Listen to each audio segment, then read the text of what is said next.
If your videos are not hooking people in the first 2 seconds, this is why. I'll be sharing the ADA principle or the ADA rule, which is attention, interest, desire, and action.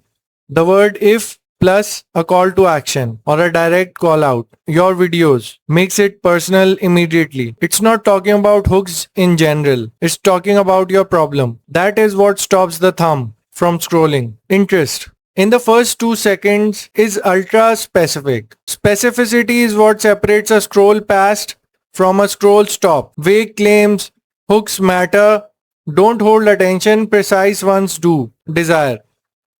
This is why it creates an open loop. The viewer's brain wants closure. They know there is a reason and they need to know what it is before they can fix it. That curiosity gap is what carries them into the video. Action. The line itself doesn't ask for action yet.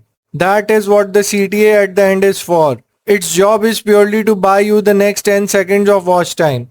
It sets up the payoff you deliver in the body of the video. Why it works as a hook specifically? It combines a call out, personal, a specific stake, 2 seconds, and an unresolved reason why. 3 ingredients, 1 sentence. The call to action can be saved this so you never open a video with "Hey guys" again and follow for a new formula every week. Thank you for listening. Take care and have a nice day. Another tiny thumb scrolling down, chasing a 2-second crown. Gotta make a little spark before I vanish in the dark. If your videos aren't hooking people in the first 2 seconds, this is why. It's a little open loop inside their mind, a digital puzzle they've gotta find. This is why